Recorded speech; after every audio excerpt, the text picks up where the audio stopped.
We've got 20 minutes. So, first question, please.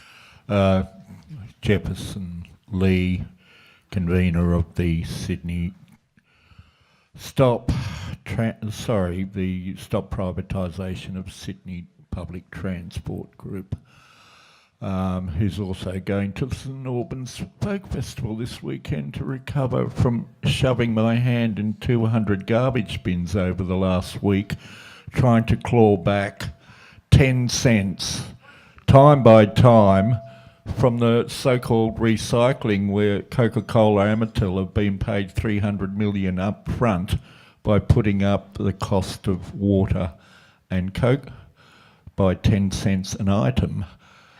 Now, my question is, what is the broad picture?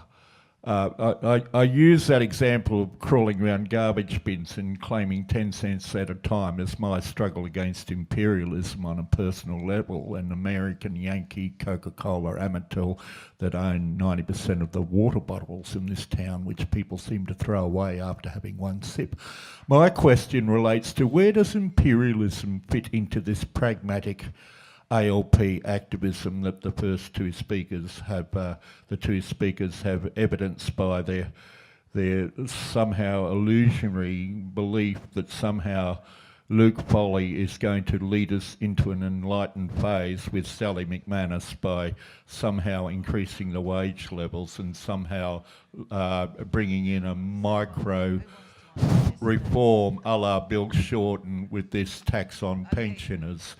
You know, you get the drift. Are the Yanks going to sink us with their nuclear ships in every harbour announced yesterday? Or, economically, where does imperialism fit in? There are lots of struggles. I think Ben and I have been addressing really a sort of a local issues of a political economic character. Sure, there are lots of anti-imperialist struggles that are also important in tandem. Joe Nagy from the committee. Wow. What commission? You've both talked about the problems. I'd like to put up a solution to you and have you think about it and comment on it. Wouldn't the things you're talking about here, which we need to do, wouldn't this be more likely to happen if the federal government financed elections? And I'm going to put inverted commas around the word abolished, but certainly try to abolish the parties so that we are a better democracy, because that's really what the hell the problem is at the moment. We're not really being democratic about the resources of our country. Oh, yes, another big question. Look, I think that we could do better with reform of our electoral system, but I don't think that's fundamentally going to change the political process. Actually, Ben and I are both associated with the Greens. I mean, frankly, voting Greens within the current arrangement would be about the most progressive thing anyone could do at any time. But I don't want to sit here beating the local party drum. I mean, sure, there are electoral reforms that could help, but I don't think the problems that we've been talking about tonight are, again, it's not a question of either or. You want to do both. You want to work on all fronts. Just to say, look, the donations laws stuff is really important and does make a really big difference. Increasing, or I don't think you really need to increase, but certainly limiting private funding versus public funding of electoral candidates is very important. I think getting rid of parties isn't. And most of the evidence suggests, you look at the United States, which has very weak parties, and you look at Scandinavia, which has remarkably strong parties, party solidarity is actually one of the main weapons to fight the big money of capital. So they aren't always very good, and they often do really bad things, but when they're weak, money tends to have more power, not less.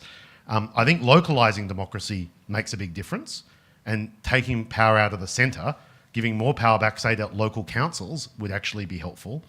But I think where you do have big politics at a distance, as you do at a national level, parties are an important part of it.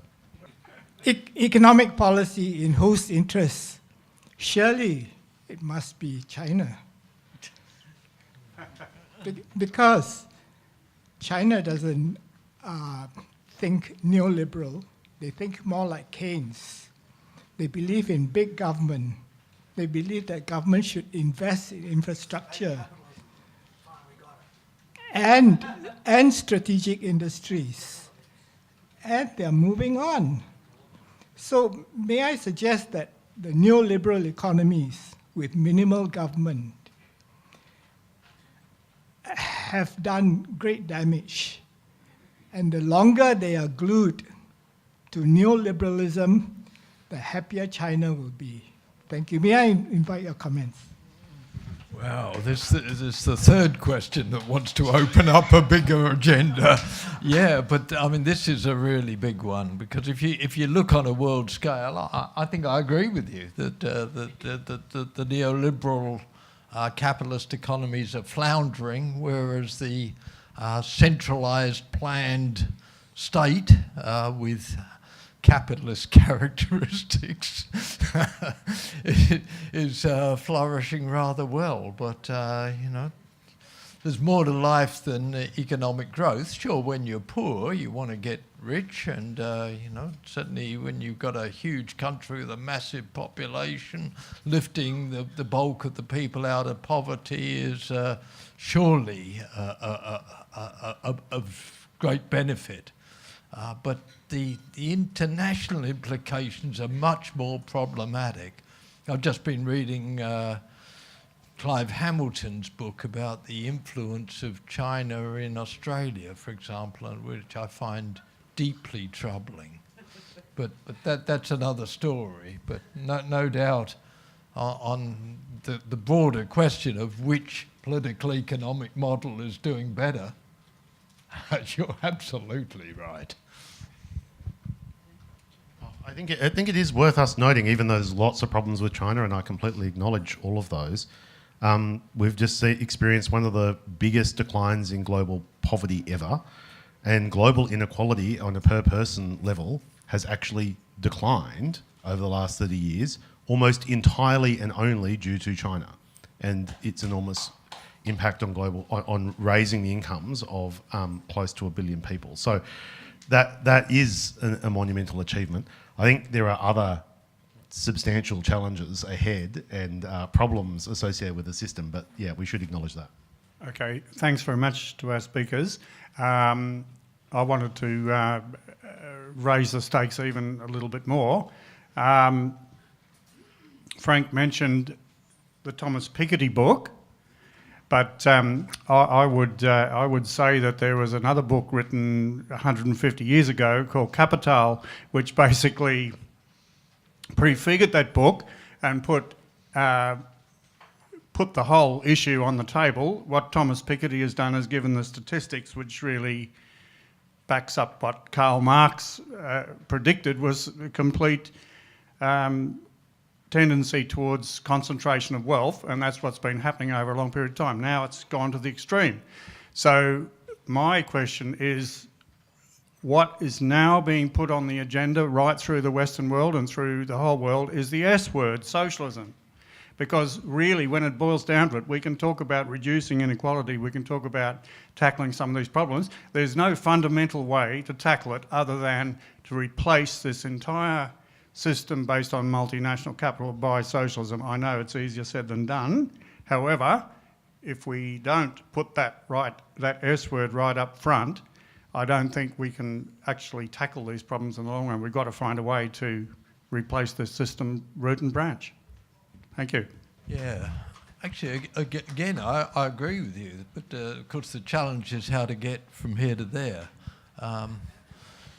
If you look back at Piketty's work, which I think is an important contribution, broadly speaking, within the Marxian tradition, though he doesn't use Marxian analytical categories, the evidence is similarly compelling, that the concentration of wealth in the hands of the owners of capital is a relentless force under capitalism. But his evidence also suggests that during the 20th century, certainly from the First World War right through to about the 1980s, things started to look a bit different. Obviously, a lot of capital was destroyed in 2 world wars and in the intervening Great Depression. and capital's share of the action was correspondingly eroded. It was still, of course, the dominant driver. I mean, that's the nature of capitalism. But then after the Second World War, with a more sort of social democratic mood among many of the more affluent countries, a feeling, you know, need to develop welfare states, more redistributive tax systems, income taxes up to as high as 90% on top incomes. There was a great compression of inequality. In other words, that period through from the end of the Second World War through to the emergence of neoliberalism in the 1980s was an era of partial social democratic success. Now, I mean, I think obviously socialists have always had this schism between those who are of a reformist and evolutionary bent and those who are of a more revolutionary inclination. But I think the evidence of all that history suggests that we have to try to find some way of blending these two. In other words, a radical reformism that does indeed use things like tax reform, changing patterns of government expenditure, driven by the sort of social processes that Ben was talking about, to create more egalitarian and decent societies. But we also have to keep in mind a long-run goal, which I think is socialism in an ecological spirit of sustainability.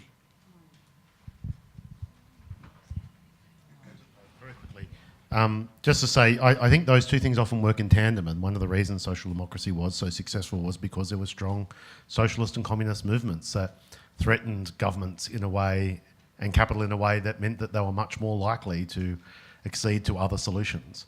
And we do need those radical movements again as well. The things you mentioned, Ben, are very interesting.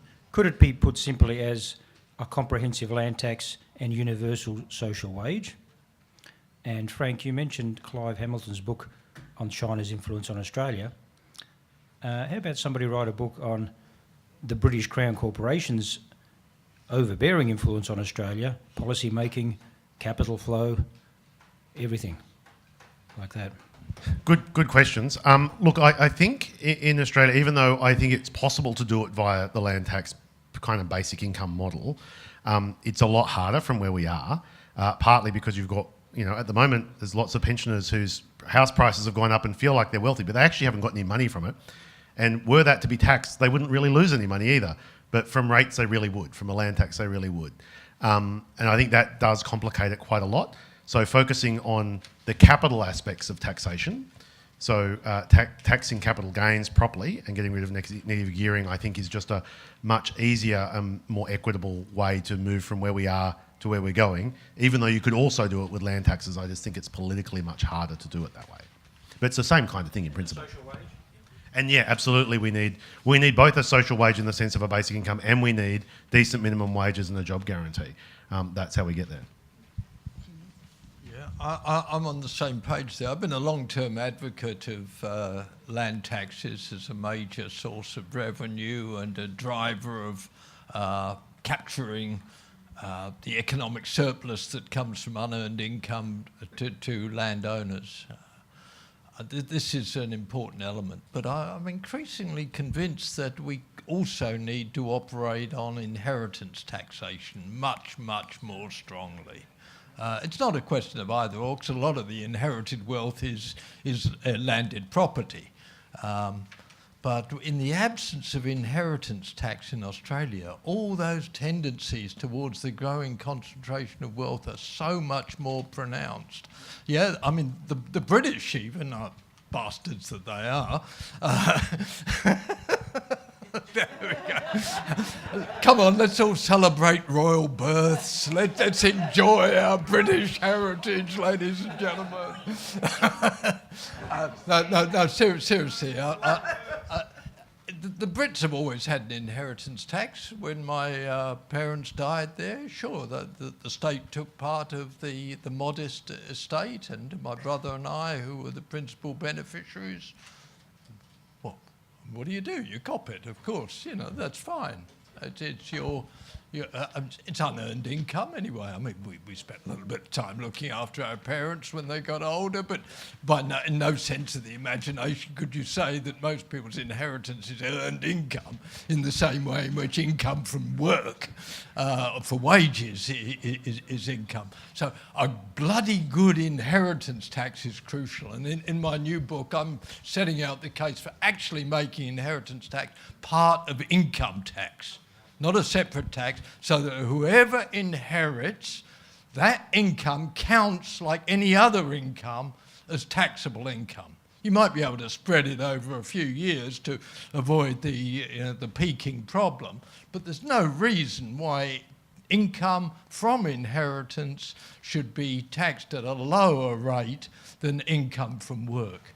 Income from capital, certainly income from land, which is unearned income par excellence, should be on these forms of tax rates. Now, if you had a tax system with those characteristics, you could afford all the social goods, the public infrastructure to make a decent society, so that even if there was continuing inequality of income and wealth, it wouldn't matter so much, because we would all have then publicly provided services: education, health, transport, childcare, housing, which would mean life would be tolerable for all. What about the No, you can't ask any more. the Crown Corporation No, influence? no. You didn't mention that, Frank. Yeah, but we can't. The British we Crown don't have Corporation. time. Because, Kieran, you don't want to answer... Oh, all right. Okay. Okay, you can ask that, whatever it was you wanted to ask, now you can. Well, it did. The influence of the British Crown Corporation. That's the square mile in the City of London that has its tentacles to Does Australia anyone know and the answer? parliaments and all that. Nobody knows the answer. That's why it wasn't answered. Okay, I just want to say before you all go that next week the topic is actually British. It's Jeremy Corbyn, media harassment and British politics. And after that, as you have heard, at 8 o'clock, there will be the film America and Me. So I hope to see you there next week, and thank you for coming. Thank you. Yeah, I want to give a plug for that movie. I mean, David Bradbury is a great filmmaker. He is a real national treasure. His films have always been wonderfully political, wonderfully impactful, and certainly I'll be here, and I'd encourage everyone to tell their friends there's a great opportunity to see David's latest film. Not only are they great, David has been nominated for 2 Academy Awards, and he has won numerous AFI awards and many other international awards. He's one of our greatest filmmakers. I think it's Monday, yes. Yes. But why go there when you can just stay here after? Now, one more thing, very important. Jefferson, please. Very important. David was very, very modest about this. He didn't say that there would be a fee to see the film. So we are charging $15. David will get some of that, and we want to make a donation to the Gaelic Club, who have been so gracious in offering us this space for the last year and a half. And maybe you can thank them both. Thank you, that's it.